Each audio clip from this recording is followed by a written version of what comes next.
There's a thing that's said amongst the Black community that, the white man has his foot on our neck. Well, he literally had his knee on his neck. It just was so blatant and just horrific to have all of those witnesses and then to question whether it was a crime, because they were police officers, and to have those other police officers watch.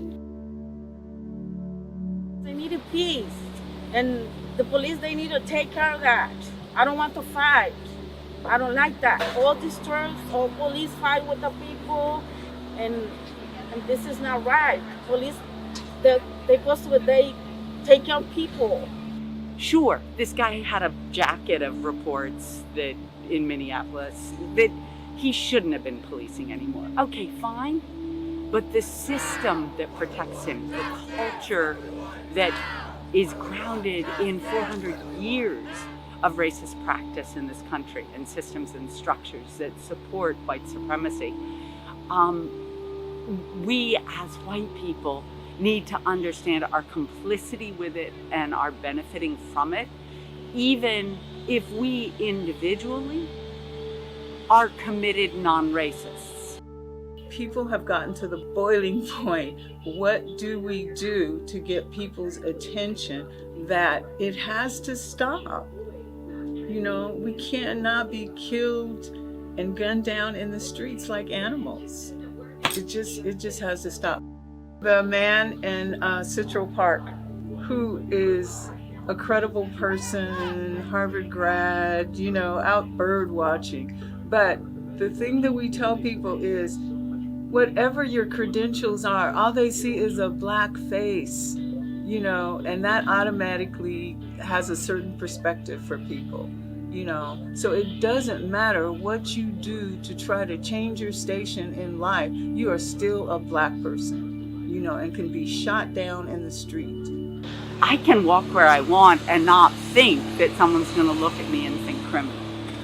My over 6 foot tall, white, straight sons can walk into any space they want and believe that they will be accepted and welcome. Not so much the kids of color, the young black men, the young black women.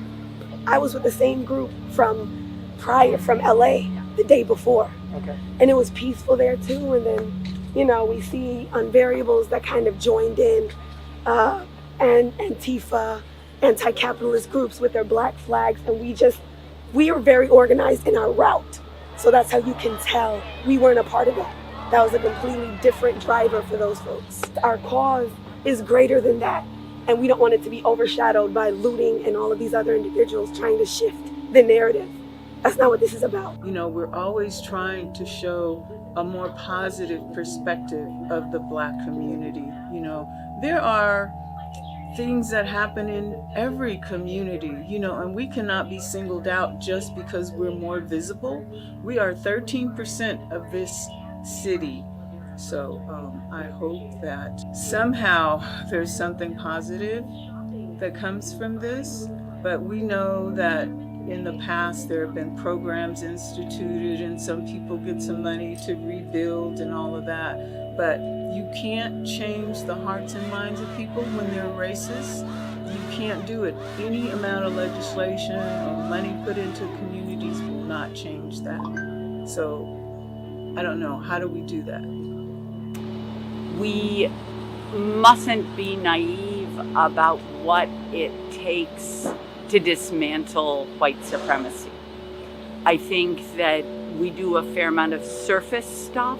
The question for me really is, when are we going to move beyond systems that support suppression and charity, like police forces, like ICE, like the military, and actually invest in the development of our people, right? Churches are left to do the charity while the system supports suppression. And the work that all of us really need to be doing is the space between those